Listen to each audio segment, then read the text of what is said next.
Partout où nous regardons dans l'univers, nous trouvons de l'ordre et de l'organisation. Des galaxies éloignées au plus profond de l'atome, nous apercevons des systèmes très ordonnés.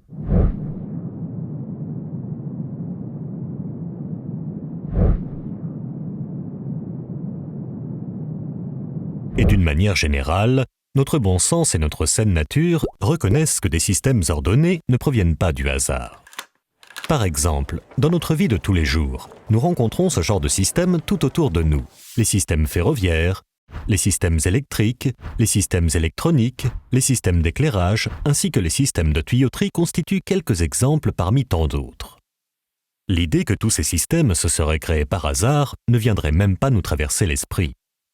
Car, confrontés à l'organisation complexe qui domine dans tous ces systèmes, notre raison reconnaît naturellement que le hasard ne peut pas être impliqué. Alors, n'est-il pas raisonnable de penser la même chose d'un système aussi ordonné que l'univers? Prenez un tas de planchettes Kapla par exemple, et lancez-les vers le sol. Pensez-vous pouvoir obtenir par hasard une organisation bien structurée? Alors, n'est-il pas absurde de penser que la matière de l'univers qui s'est éparpillée dans le vide par hasard a pu créer une telle organisation? Ou bien imaginez une reproduction miniature du système solaire dont les planètes seraient représentées par des billes qui tourneraient grâce à un système compliqué d'engrenages et de courroies. Serait-il possible de vous convaincre que cette reproduction s'est créée par hasard? Alors, si on ne peut pas arriver à croire qu'une telle reproduction puisse apparaître par hasard, comment pourrait-on penser que l'original, bien plus complexe, est apparu, lui, par hasard? L'idée que l'univers serait apparu accidentellement n'est-elle donc pas complètement illogique? Car, confronté à l'organisation si majestueuse et à la complexité qui se dégage de l'univers, n'est-il pas irrationnel de penser que tout cela soit apparu par hasard?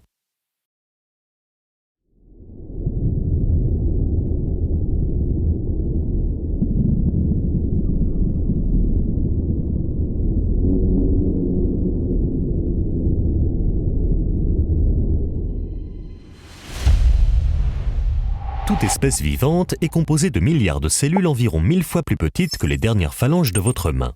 Ces cellules représentent la base de la vie et sont considérées comme la forme de vie la plus basique et la plus simple. Malgré tout, si on pénétrait par l'un des orifices d'une cellule vivante, on découvrirait un monde d'une complexité ahurissante sous le règne d'une technologie très avancée.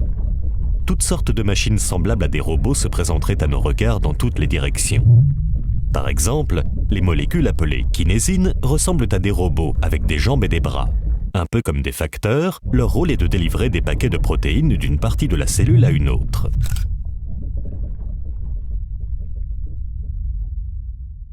Selon une récente étude, ces molécules seraient plus complexes que n'importe quelle nanotechnologie créée jusqu'à aujourd'hui par l'être humain et se déplaceraient à une vitesse de 8 nanomètres par seconde. Cette vitesse correspond à notre échelle à la vitesse du jet supersonique Thrust qui vient récemment de dépasser le mur du son.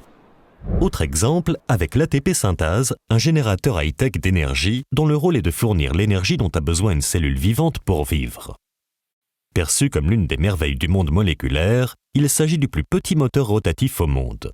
Il possède de nombreuses parties que nous reconnaissons dans les moteurs modernes. Un rotor, un stator, un arbre de transmission ainsi que d'autres éléments de base d'un moteur. Dernier exemple avec les molécules qu'on appelle les dinéines et dont l'architecture est composée de différentes parties arrangées d'une manière bien déterminée. Leur design est si exceptionnel qu'une représentation imagée de leur structure a été publiée dans un magazine scientifique dédié aux nanotechnologies. Il s'agit là de quelques exemples parmi des milliers de machines moléculaires ultra sophistiquées présentes dans les cellules de notre corps. Est-ce raisonnable alors de penser que toutes ces différentes machines cellulaires d'une très grande complexité qui accomplissent des fonctions intelligentes se soient créées par un simple hasard?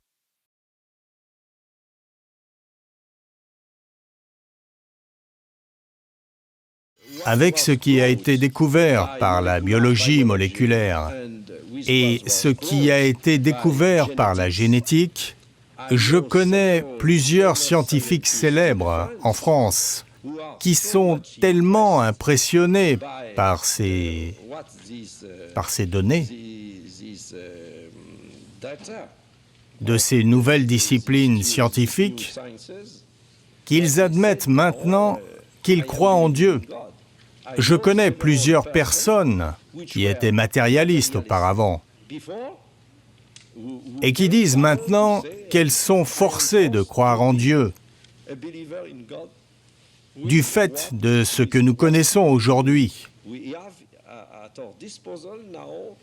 concernant l'organisation de la vie et l'organisation du génome et d'autres choses similaires. Parmi les plus grandes découvertes scientifiques du XXe siècle, il y a la découverte de la molécule d'ADN, célèbre pour son design remarquable en forme de double hélice. Cette molécule est un système de stockage d'informations, tout comme un disque dur, mais beaucoup plus complexe et sophistiqué. Par exemple, tandis qu'un disque dur stocke des données à la surface, la molécule d'ADN, quant à elle, stocke l'information en 3 dimensions. En termes de capacité, cette fois-ci, on estime qu'un gramme d'ADN pourrait stocker 455 milliards de gigaoctets de données, ce qui dépasse de loin la capacité des disques durs les plus avancés. Mais le plus impressionnant est sans doute la densité de la molécule d'ADN. Cette molécule est si compacte qu'on estime que si l'on alignait côte à côte tout l'ADN présent dans notre corps, la longueur atteindrait 100 fois la distance entre la Terre et le Soleil. L'ADN est donc une banque de données incroyable qui surpasse de loin n'importe quel système de stockage inventé par l'être humain jusqu'à ce jour. Mais vous n'êtes pas au bout de vos surprises. Chaque seconde, des milliards de machines moléculaires copient votre ADN en molécules d'ARN afin de créer par la suite des protéines. Dans ce processus de création de protéines, divers éléments chimiques travaillent ensemble en parfaite coordination. Lorsque vous voyez divers éléments électroniques travailler ensemble avec harmonie, comme des machines robotisées dans des usines par exemple, pourriez-vous penser une seule seconde que cela provient du hasard? Alors, comment penser cela lorsque l'on voit quelque chose de similaire dans une cellule vivante? L'idée que cela pourrait être le fruit du hasard est tellement illogique que même l'athée le plus influent du XXe siècle l'a reconnu. Après avoir milité pendant 54 ans en faveur de l'athéisme, le célèbre philosophe anglais Anthony Flew fut si stupéfait par ce processus de création des protéines qu'il accepta l'existence de Dieu en 2004. Je pense que les récentes découvertes autour de la molécule d'ADN ont montré une complexité tellement incroyable dans les arrangements qui sont nécessaires pour produire la vie, qu'une intelligence doit forcément avoir été impliquée afin de permettre à ces éléments chimiques, si différents les uns des autres, de travailler ensemble.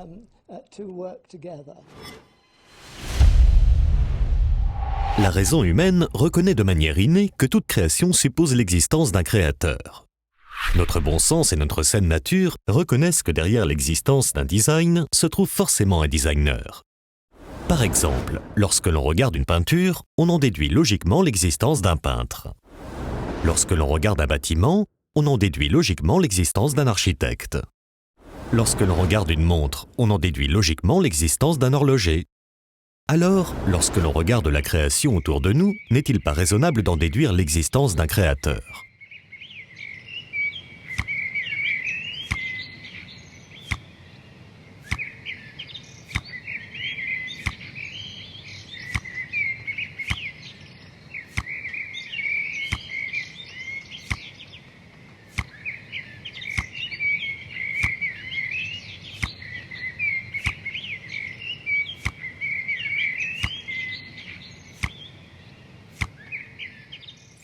Depuis Darwin, cette logique est en revanche remise en cause par la théorie de l'évolution. Au XIXe siècle, le biologiste Charles Darwin avait émis l'hypothèse que les formes qui existent partout dans la nature pouvaient s'expliquer de manière naturelle sans faire appel à l'idée d'un créateur. Cette hypothèse de Charles Darwin donna ensuite naissance à la théorie de l'évolution. Selon cette théorie, tous les êtres vivants auraient évolué petit à petit, avec le temps, par de petites modifications successives, à l'aide de 2 mécanismes naturels: les mutations génétiques et la sélection naturelle. Aucun créateur ne serait donc à l'origine des espèces vivantes, car ces 2 mécanismes auraient le pouvoir de faire évoluer une espèce vers une autre. Alors, est-ce raisonnable de penser cela ? La sélection naturelle est un processus simple qui stipule que les êtres vivants qui s'adaptent le mieux aux conditions naturelles de leur environnement vaincront et survivront, tandis que ceux qui n'y arrivent pas disparaîtront. Autrement dit, selon la théorie de l'évolution, la nature sélectionne naturellement les espèces les plus adaptées à leur environnement pour les faire survivre et sélectionne naturellement les espèces les moins adaptées à leur environnement pour les faire disparaître. Par exemple, si une gazelle court plus vite qu'une autre, elle échappera plus facilement à un guépard et aura plus de possibilités de survivre car elle aura été plus adaptée à son environnement. C'est ce qu'on appelle la survie du plus apte. Néanmoins, au fil du temps, il restera seulement des gazelles qui courent plus vite et aucune nouvelle espèce n'apparaîtra. Car le fait que des gazelles qui courent plus vite que d'autres survivent parce qu'elles sont plus adaptées à leur environnement ne va pas les faire évoluer vers une autre espèce. Conscient de cela, Darwin avoua lui-même dans une lettre que la sélection naturelle toute seule n'avait aucun pouvoir de faire évoluer une espèce vers une autre. Darwin lui-même, dans une lettre conservée à la Bibliothèque nationale d'Angleterre à Londres, une lettre dont je possède d'ailleurs une photocopie, Darwin a déclaré très clairement qu'il était conscient d'avoir échoué à expliquer l'évolution. Je cite Darwin. « Je crois en la sélection naturelle, non pas parce que je suis capable de prouver dans tous les cas qu'elle a changé une espèce en une autre, mais parce qu'elle regroupe et explique bien, selon moi, dit Darwin, une multitude de faits dans la classification, l'embryologie, la morphologie, les organes rudimentaires, la succession géologique et la distribution. » Fin de citation. De cette façon, Darwin a avoué que l'évolution ne pouvait pas être expliquée par sa théorie. En sachant que la sélection naturelle n'avait aucune possibilité de faire évoluer une espèce vers une autre, les évolutionnistes, après Darwin, ont estimé que les espèces avaient évolué par le biais de mutations génétiques. Les mutations génétiques sont des altérations de certaines régions de l'ADN qui surviennent par exemple à cause de rayons X ou de radiations atomiques. Elles sont connues généralement pour avoir des effets destructeurs sur une espèce, comme des malformations, car ce sont des accidents qui détériorent les nucléotides qui composent l'ADN. Mais il y a pire, des mutations génétiques chez les animaux. Les chattes ont donné naissance à des petits qui n'entendent pas. Des rats ont mis au monde des rats très gros, de dimensions tout à fait inhabituelles, et ces animaux géants sont aveugles. Voici Zezeriama, tel qu'on le connaît au Japon depuis toujours, et voici un papillon de la même espèce victime de radiation à Fukushima. Les ailes sont atrophiées, les antennes, les pattes, les yeux sont déformés. Ces papillons proviennent de la zone radioactive de Fukushima. Ils ont subi de graves mutations génétiques, et le plus étonnant, ils les répandent en se reproduisant. Au début de l'étude, 12% des papillons sont atteints de malformations. À la seconde génération, ils sont 18%, plus d'un tiers à la suivante. En laboratoire, les scientifiques japonais ont recréé les conditions de Fukushima. Les malformations sur les papillons cobayes sont identiques, le constat alarmant. En revanche, les mutations génétiques peuvent être, par moments, bénéfiques et par conséquent aider une espèce à survivre. Mais comme l'ont affirmé de nombreux généticiens, elles sont quasiment toujours nuisibles et donc rarement bénéfiques.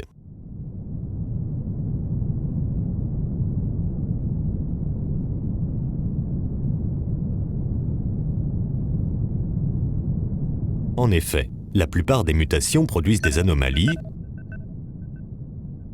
des maladies, des détériorations de la viabilité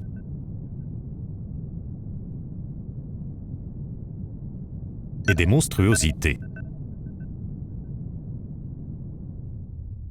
Alors, comment pourrait-on penser que des choses connues pour faire dégénérer une espèce peuvent faire évoluer une espèce ? Les mutations génétiques sont aussi définies comme des changements aléatoires qui surviennent dans la structure des gènes. Et dans notre vie de tous les jours, nous reconnaissons naturellement qu'un changement aléatoire dans une structure ordonnée ne peut pas avoir un effet positif. Par exemple, si un changement aléatoire survenait dans un bâtiment suite à un tremblement de terre, y aurait-il une amélioration ou une évolution dans la structure du bâtiment ? Alors, comment un esprit rationnel pourrait-il penser que des changements aléatoires comme les mutations génétiques auraient pu être la cause de l'évolution des espèces ? Dans un célèbre manuel scolaire de biologie, il est d'ailleurs dit, au sujet des mutations génétiques, « Un changement aléatoire n'est pas susceptible d'améliorer le génome, pas plus que tirer une balle aveuglément sur le capot d'une voiture n'est susceptible d'améliorer les performances du moteur. » J'ai, dans la guerre, traité de conte de fées de grandes personnes. Oui. Pour grandes personnes, ces théories de Lamarck et de Darwin. Certains lecteurs ont été choqués par cette expression. J'avoue que je la maintiens. Oui. Et quand je vois encore des gens sérieux croire que vraiment des ailes vont pousser aux animaux parce qu'ils avaient besoin ou parce qu'ils avaient envie de voler, ou alors même la théorie de Darwin, de penser que les amibes sont devenus l'Académie française, comme dit Bernard Schoch, Bernard Schoch, une mare d'amibes est devenue l'Institut. Et bien, c'est tout de même difficile de penser que ça s'est formé à coup de variations tout à fait accidentelles. Oui. J'avoue que vraiment, ça me paraît enfantin, et on aura du mal à en débarrasser la science. Voilà quel est mon avis secret. Oui. Car en effet, ces théories satisfont assez le gros public. Mais c'est une tentation intellectuelle. Tentation intellectuelle, elles sont séduisantes. Oui. Et il est d'ailleurs curieux qu'on n'a jamais même proposé que ça. Lorsqu'on médite réellement sur la complexité et la diversité des animaux qui nous entourent, est-ce vraiment raisonnable de penser qu'ils aient pu apparaître par un simple hasard ? Dans un livre sur la biophysique, on apprend même que la technologie humaine est encore très en retard par rapport à la nature. Saviez-vous, par exemple, que la mouche, grâce à 2 petits organes qui contrôlent le battement de ses ailes, arrive à effectuer des manœuvres en plein vol qui surpassent de loin celles effectuées par les avions de chasse d'aujourd'hui ? Saviez-vous aussi que les systèmes de chauffage et de climatisation des nids de termites sont supérieurs à ceux inventés par l'homme en termes de consommation d'énergie et d'équipement ? Saviez-vous que le système de transmission à haute fréquence des chauves-souris est bien plus efficace que n'importe quel radar conçu par les humains ? Saviez-vous qu'une espèce d'éponge marine possède des fibres optiques plus performantes et plus solides que celles conçues par les humains ? Comment se fait-il que le monde naturel soit doté d'une infinité de systèmes parfaits et de technologies remarquables qui surpassent amplement les systèmes et technologies créés par les humains ? Les espèces vivantes sont même si complexes que de nombreux ingénieurs s'inspirent aujourd'hui du monde naturel pour développer de nouvelles technologies. Saviez-vous, par exemple, qu'un télescope à rayons X a été conçu en imitant l'œil du homard ? Car l'œil du homard est composé, sur certaines espèces, d'environ 3000 facettes carrées réfléchissantes formant un réseau optique avec un champ de vision de 180 degrés. Par conséquent, le homard a la capacité de voir les images autour de lui sans que son œil tourne. Saviez-vous que des robots waterproof, utilisés dans des opérations de sauvetage, ont été créés en imitant un poisson tropical appelé le poisson-couteau ? Car le poisson-couteau est connu pour sa manœuvrabilité hors du commun et une agilité digne d'un vrai acrobate. Avec sa nageoire tout en longueur, il arrive à se déplacer dans toutes les directions, aussi bien en avant qu'en arrière, ainsi qu'à la verticale, quasiment instantanément. Saviez-vous que l'avant d'un TGV japonais a été conçu en imitant le bec de l'oiseau martin-pêcheur ? Car le bec du martin-pêcheur a une forme idéale pour une transition fluide de l'air à l'eau. Ce changement de pression de l'air à l'eau est similaire à celui qu'un train expérimente lorsqu'il quitte un tunnel. Les ingénieurs japonais ont donc décidé de reconstruire l'avant du train en reproduisant le design du bec du martin-pêcheur, ce qui a permis de réduire le bruit des trains, mais aussi leur consommation d'énergie de 15%. Saviez-vous aussi que la surface la plus imperméable qui existe a été créée avec des soies d'araignée ? Et qu'une nouvelle technologie d'affichage a été créée en s'inspirant du système de réfléchissement de la lumière présent dans les ailes de certains papillons ? N'y a-t-il donc pas dans la nature tant d'exemples qui devraient nous amener à réfléchir et à nous demander « Est-ce raisonnable de penser que tout ceci soit le fruit de simples accidents ?» Et si on parle ici seulement du monde animal, alors que dire de l'être humain et de son cerveau ? Saviez-vous que le cerveau humain est plus complexe que n'importe quel ordinateur que nous avons créé ? On nous présente, et on a bien raison de nous présenter par exemple le LEM, vous savez, qui arrive sur la Lune avec un ordinateur qui lui permet de calculer la distance qu'il sépare de la surface de la Lune, grâce auquel il va ralentir sa vitesse petit à petit jusqu'à ce qu'il arrive à la surface du sol lunaire en faisant quasiment du surplace, n'est-ce pas ? Il y a donc un ordinateur qui règle la vitesse et un système de freinage. Il y a aussi un système directionnel, parce que si l'objectif qui est visé ici, si le LEM s'en écarte, il va y avoir des petites fusées latérales qui vont rétablir le mouvement. C'est une merveille. Mais nous qui faisons ça, nous avons à notre disposition cet ordinateur qui nous permet de régler la vitesse pour nous arrêter juste au but, qui nous permet de régler la direction pour ne pas nous écarter de la direction. Et ça, c'est un geste extrêmement simple. Mais nous faisons des choses terriblement compliquées à chaque instant et qui changent tout le temps. La complexité du cerveau et de certains membres du corps humain constitue sans doute l'une des objections les plus sérieuses à la théorie de l'évolution. Si sérieuse que même le cofondateur lui-même de la théorie de l'évolution le reconnaît.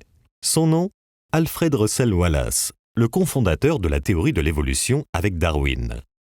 10 ans après la publication de l'origine des espèces, Alfred Russel Wallace déclara dans l'un des plus célèbres journaux anglais « Ni la sélection naturelle, ni la théorie générale de l'évolution ne permettent d'expliquer quoi que ce soit sur l'origine de la vie sensationnelle et consciente. » Mais on peut même aller plus loin et affirmer qu'il existe des caractéristiques purement physiques de la race humaine qui ne peuvent pas être expliquées par le biais de la théorie de l'évolution et la survie du plus apte. Le cerveau, les organes de la parole, la main et la forme extérieure de l'homme nous offrent des difficultés particulières à cet égard sur lesquelles nous allons brièvement attirer l'attention. Si l'on médite simplement sur la complexité de notre cerveau, qui dépasse de loin toute technologie jamais créée par l'être humain, est-ce raisonnable de penser qu'il soit apparu par hasard ? Si l'on médite sur sa composition, avec des centaines de milliards de neurones et ses impulsions électriques circulant à une vitesse d'environ 100 mètres par seconde, comment un esprit rationnel peut-il penser que cela provient du hasard ? Comment imaginer, par exemple, qu'un système si complexe que le système nerveux central, constitué d'un réseau très ordonné de milliards de neurones, aurait pu émerger par hasard par de petites modifications successives accidentelles ? Et que dire de la conscience ? Comment des lois physiques et des réactions chimiques aléatoires auraient-elles pu donner naissance à l'intelligence, à la morale et à la conscience ?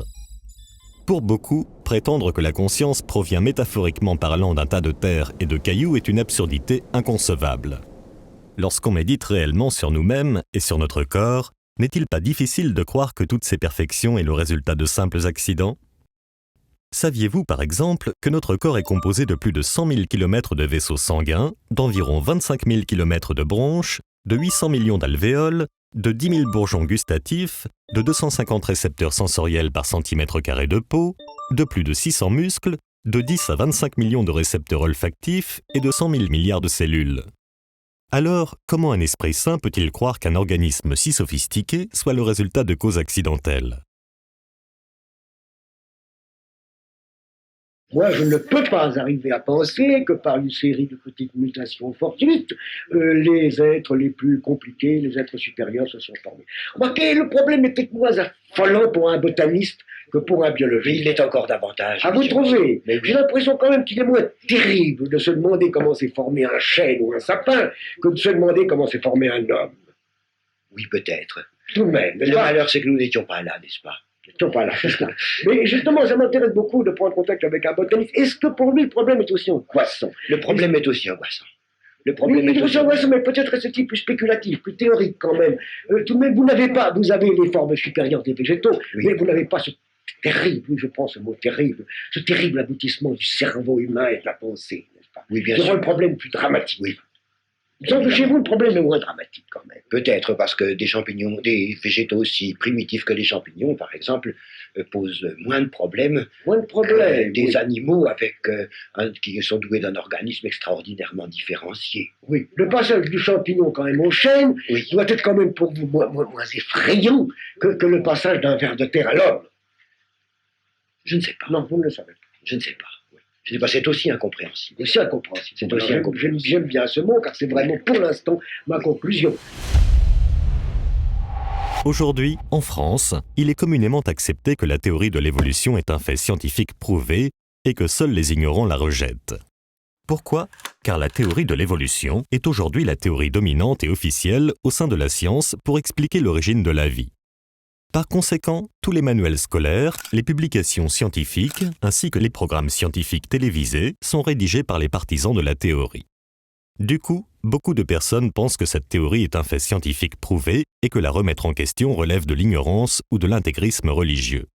Néanmoins, ce que la majeure partie de la population ne sait pas, c'est que si la théorie de l'évolution reste aujourd'hui la théorie officielle au sein de la science, ce n'est pas parce que les preuves scientifiques sont abondantes à son sujet ou bien parce qu'elle a été prouvée par des preuves logiques et cohérentes. Au contraire, si cette théorie est acceptée de manière universelle au sein de la communauté scientifique, c'est simplement parce que la seule alternative pour expliquer l'origine de la vie est l'idée d'une création surnaturelle et que la science ne peut pas l'accepter. En effet, La science aujourd'hui, pour expliquer l'origine de la création, accepte uniquement des hypothèses naturelles qui peuvent être testées et observées dans un laboratoire. Dans un manuel publié par l'Académie nationale des sciences américaines, on peut lire « Parce que la science est limitée à expliquer le monde naturel au moyen de processus naturels, elle ne peut pas invoquer des causes surnaturelles dans ses explications. Les scientifiques sont donc contraints à interpréter les données d'une certaine façon et ne peuvent en aucun cas évoquer des causes surnaturelles pour expliquer l'origine de la création.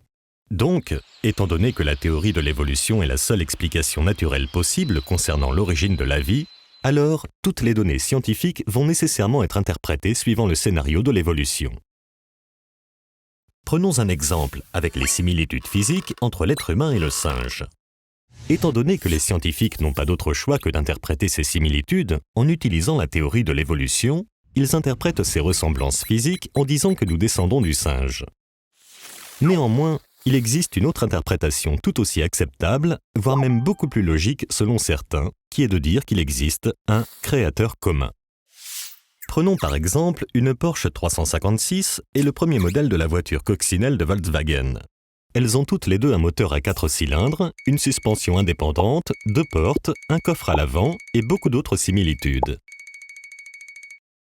Alors, pourquoi ces deux voitures ont-elles tant de similitudes ?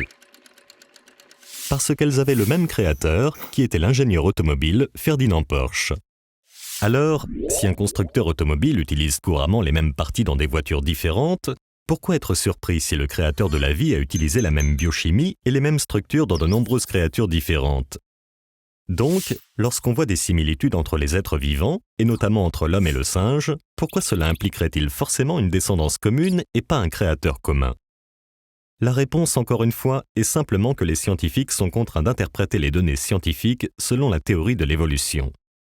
Du coup, les données scientifiques vont nécessairement toujours prouver d'une façon ou d'une autre la théorie de l'évolution, raison de plus pour laquelle beaucoup de gens pensent que cette théorie a été scientifiquement prouvée. Les données scientifiques ne réfutent donc pas l'hypothèse d'un créateur, mais c'est uniquement l'interprétation qu'on fait de ces données scientifiques qui semble contredire l'idée d'un créateur.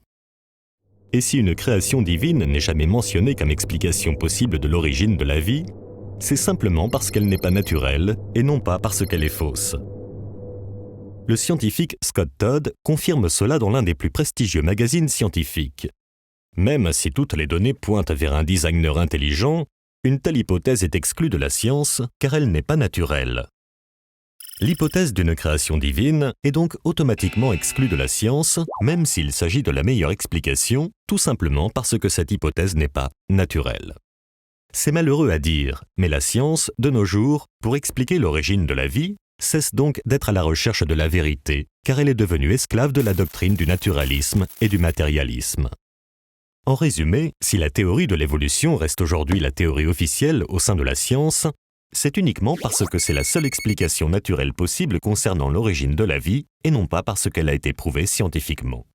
Et pour preuve, nous allons voir que cette théorie est loin d'avoir été prouvée scientifiquement. Et vous n'êtes pas au bout de vos surprises.